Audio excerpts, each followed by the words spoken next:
देखो शीतलन प्रणाली हम लोग देख रहे थे। शीतलन प्रणाली क्या होता है?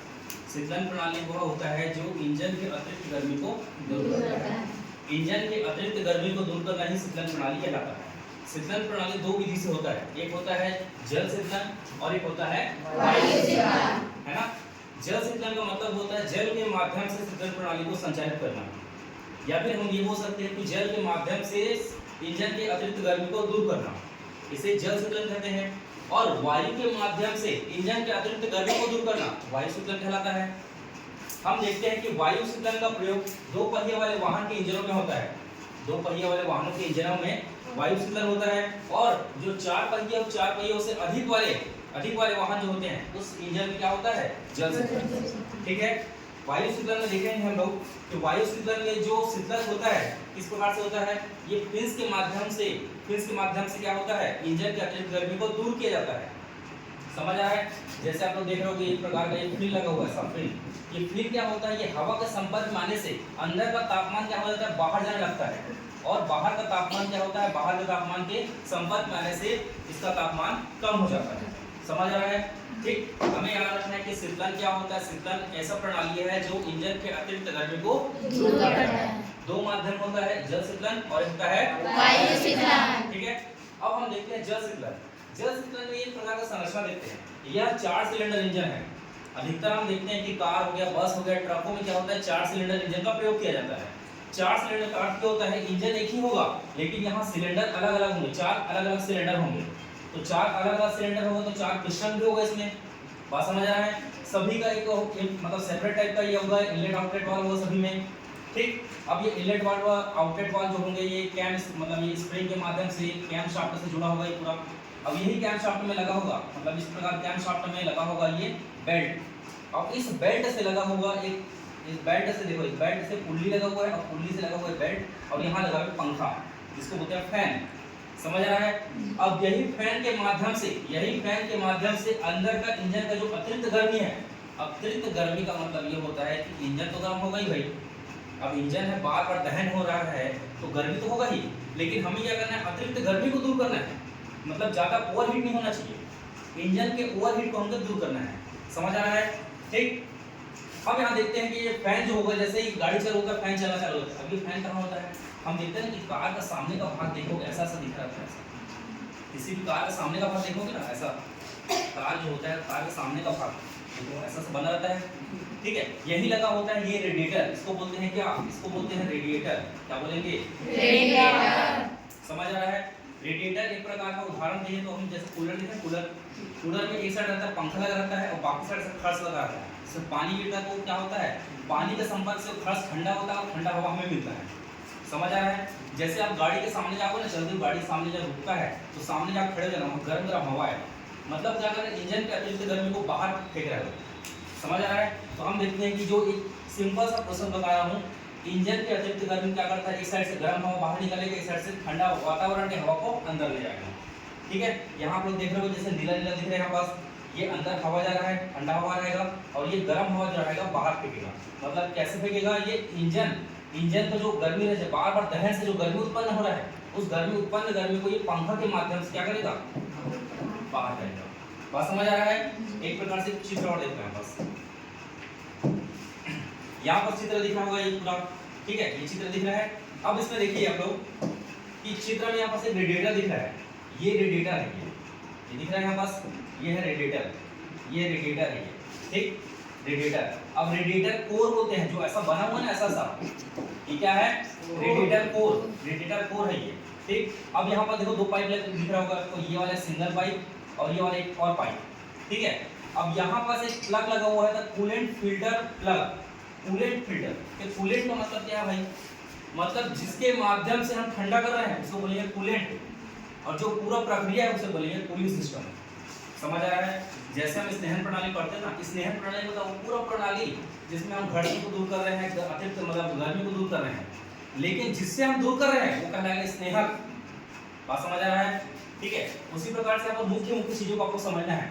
यहाँ पास एक बेल्ट दिख रहा है, बेल्ट, ये बेल्ट है। ये बेल्ट इस प्रकार से चलते रहेगा कि हमारे पंखा लगा हुआ, फैन लगा हुआ है, फैन के माध्यम से अंदर का जो अतिरिक्त गर्मी है वो बाहर आएगा।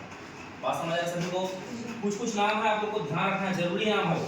जैसे ये ड्रेन टॉप क्या होता है इसको देखेंगे, ये बॉटम टैंक, ये रेडिएटर कोर, यहाँ पास है टॉप रेडिएटर होस, ठीक है, यहाँ पास है एक्सपांशन टैंक एंड कैप, ये कूलेंट फिल्टर, ये होता है टॉप टैंक। मतलब एक प्रकार का ऐसा टंकी होता है, इस प्रकार का टंकी बना रहता है ऐसा, इसके अंदर ही हम क्या करते हैं उस कूलेंट को अंदर डालते हैं।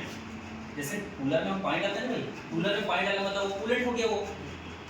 अगर आप मैं देखूंगा पूरे प्रक्रिया देखूंगा, हाँ कूलर में पानी डालते हैं, ठंडा हवा आती है, मतलब पूरा कूलिंग सिस्टम है। बात समझ आ रहा है? जैसे यहाँ गर्मी लग रहा है रूम में, मैं पूरा कूलर लगा दिया है, कूलर लगा दिया तो मैं उसमें पानी से भरूंगा क्योंकि रूम में हमको ठंडा चाहिए, ठीक है। लेकिन जिससे माध्यम से ठंडा हो रहा है वो है पानी, तो पानी क्या हो गया कूलेंट। बात समझ आ सभी को? ठीक है, कुछ नाम आप लोगों को ध्यान रखना है। यहाँ पास है जैसे कि water channel in block and head, water मतलब हीटर ब्लोअर फैन, ठीक, यहाँ पास हीटर, ये सब आपको ध्यान रखना। आपको देखना है बस ये इंजन होता है, इंजन की जो अतिरिक्त गर्मी को बाहर निकालने के लिए यहाँ पर रेडिएटर होता है, रेडिएटर कैप होता है, ड्रेन टैप होता है, ठीक है, इंजन ड्रिवन फैन होता है, मतलब इसी बोलते हैं इंजन ड्रिवन फैन बोलते हैं, ठीक है। एक होता है वाटर पंप, यहाँ पास एक वाटर पंप लगा हुआ है, पंप के माध्यम से क्या होता है पानी भरा रहता है उसमें। यहाँ तक समझ आया सभी को? समझ आ गया?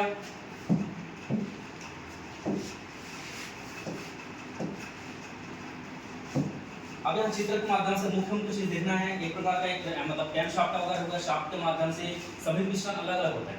अब ये देखना है कि पिस्टन का जो आकृति में यहाँ बनाया एक जगह ऐसा नहीं होता, सभी ऊपर नीचे, कोई सक्शन में रहेगा, कंप्रेशन में, कोई एक्सपांशन में, कोई एग्जॉस्ट में रहता है। एक साथ पिस्टन जब चलना चालू होता है ना तो सबसे पहले होता है आप लोग को कि हम पढ़ते हैं तो सबसे पहले क्या होता है सक्शन होता है, पिस्टन हमेशा ऐसे ऊपर रहेगा। और जैसे ही इंजन चालू होगा पिस्टन सीधा नीचे आएगा, तो हवा और पेट्रोल का मिश्रण, हवा और पेट्रोल का मिश्रण अंदर जाएगा, फिर कंप्रेशन होगा। वैसे ही सब में होता है, और सभी का जो सिलेंडर होता है एक साथ काम नहीं करेगा, अलग अलग स्थिति में काम करता है। समझ आ रहा सभी को? यहाँ तक क्लियर है? ठीक। एक चीज मैंने और बताया था कि शीतलन के मुख्य प्रणाली मतलब मुख्य घटक जो होते हैं, मुख्य घटक कौन कौन से हैं?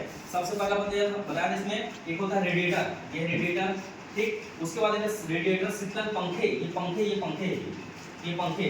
उसके बाद एक दबाव कैप मतलब प्रेशर कैप, यहाँ पास होता है प्रेशर कैप, ये लगा हुआ प्रेशर कैप, ये प्रेशर कैप। उसके बाद एक पुल्ली लगा हुआ है, बेल्ट लगा हुआ है, ये सब चीज है।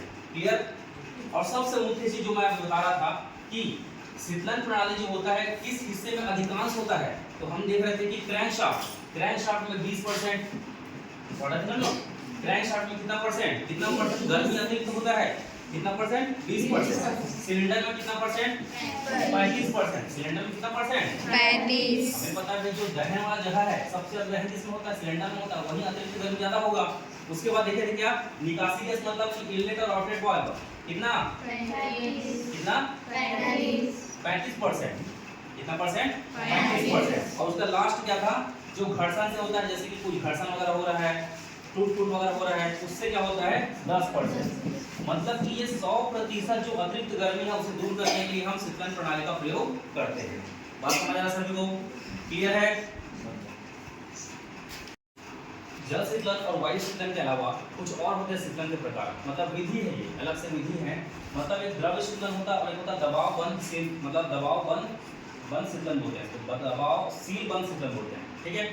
मतलब कि हम जल के माध्यम से शीतलन कर सकते हैं और वायु के माध्यम से कर सकते हैं, लेकिन दो और विधियां होती है। जैसे द्रव्य शीतलन का मतलब क्या होता है, एक प्रकार का द्रव्य डालकर हम क्या करते हैं इंजन के अतिरिक्त गर्मी को दूर करना। जैसे आप एसी देखो, एसी में क्या होता है कोयला से पानी नहीं भरा रहता है, लेकिन वह द्रव्य के माध्यम से गैस के माध्यम से क्या करता है, वो अंदर क्या करता है ठंडा हो जाता है और अंदर की गर्मी को बाहर ले जाता है। आप फ्रिज देखो, फ्रिज में अलग से कोई बर्फ नहीं रहता, लेकिन वो हमेशा ठंडा क्यों रहता है, उसमें गैस भरा है, अमोनिया गैस वगैरह है, उसमें गैस भरा रहता है ना, तो गैस की वजह से क्या करता है वो पाइप के माध्यम से क्या करता है उष्मा प्रसार करता है, उष्मा प्रसार करेगा और वो गर्मी मतलब क्या करता है ठंडा उत्पन्न करता है, ठीक। तो हम देखते हैं कि द्रव्य शीतलन क्या होता है। द्रव्य शीतलन देखते हैं कि कभी कभी क्या होता है जल के स्थान पर तरल द्रव्य का शीतलन का प्रयोग करते हैं, जिसका क्वथनांक मतलब बॉइलिंग पॉइंट क्या होता है, क्या होगा इसमें बॉइलिंग पॉइंट क्या होगा, इसका उच्च होगा, बॉइलिंग पॉइंट उच्च। मतलब हम लोग ऐसे द्रव्य का प्रयोग करेंगे जिसका बॉइलिंग पॉइंट उच्च हो, मतलब जितना भी गर्मी आए वो उबले ना, मतलब ज्यादा हीट मत हो। समझ आ रहा? इस दहन प्रणाली में देख रहे थे हम लोग क्वथनांक हमेशा उच्च होना चाहिए ताकि उसका बॉइलिंग पॉइंट ज्यादा हो, मतलब जल्दी वो गर्म ना हो सके, ठीक है। इसके लिए उदाहरण है ग्लिसरीन, इसका उदाहरण है ग्लिसरीन। तो याद रखना है कि द्रव्य शीतलन में हम प्रयोग करते हैं ग्लिसरीन का। किसका प्रयोग करते हैं? ग्लिसरीन, जिसका क्वथनांक कितना होता है? 290 डिग्री, 290 डिग्री सेल्सियस होता है। समझ आ रहा है? 290 डिग्री सेल्सियस होता है ग्लिसरीन। इसका प्रयोग हम क्या इसलिए करते हैं? इसका प्रयोग हम करते हैं शीतलन के लिए। ये द्रव जल शीतलन भी नहीं है, वायु शीतलन नहीं है, ये एक प्रकार का द्रव्य शीतलन है, द्रव्य। समझ आ रहा है? शीतलन प्रणाली में हम क्या करते हैं? अतिरिक्त गर्मी को दूर करते हैं, जिसमें से दो विधि हैं, एक जल शीतलन, एक वायु शीतलन। अन्य विधियों में हम देखते हैं, अन्य विधि क्या है? एक द्रव्य शीतलन है और एक है दबाव सीलबंद शीतलन। तो हम देखते हैं कि द्रव्य शीतलन में ऐसे द्रव्य का प्रयोग करते हैं जिसका क्वथनांक क्या हो? उच्च हो, उच्च हो। और उच्च क्वथनांक वाला एक चीज हमारे पास है ग्लिसरीन। ग्लिसरीन का प्रयोग करते हैं वाहनों में। ठीक है, समझ आया? ठीक। इसके बाद इथाइल ग्लाइकॉल, एक और होता है ethyl, ethyl, ethyl glycol, ethyl glycol, ये भी एक प्रकार का द्रव्य है। इथाइल ग्लाइकॉल नाम याद रखना है, इथाइल ग्लाइकॉल एक प्रकार का द्रव्य है। इसका प्रयोग करते हैं हम शीतलन प्रणाली में। ठीक है, द्रव्य शीतलन में। ठीक, इथाइल ग्लाइकॉल। उसके बाद देखते हैं दबाव सीलबंद शीतलन। ये क्या होता है? दबाव सीलबंद शीतलन मतलब एक ऐसा प्रेशर क्रिएट कर देना। ठीक है, इसका मतलब होता है उच्च दबाव पर क्वथनांक जैसे होता है, उच्च दबाव जब होता है तो क्वथनांक क्या होता है? बढ़ जाता है। उच्च दबाव जब होगा तो क्वथनांक क्या हो जाता है? बढ़ जाता है। ठीक है, फलस्वरूप शीतलक और रेडिएटर के भार में कमी आ जाती है। ठीक है, रेडिएटर और शीतलक के भार में कमी आती है तथा इंजन उच्च तापमान के परिचालन के कारण ऊष्मीय दक्षता में क्या हो जाता है? इसमें बढ़ जाता है। ऊष्मीय दक्षता जब बढ़ जाता है तो क्या होता है? ऊष्मा का प्रसार अधिक होने लगता है। एक प्रकार से बंद शीतलन। ठीक है, इसको ध्यान रखना, दोनों को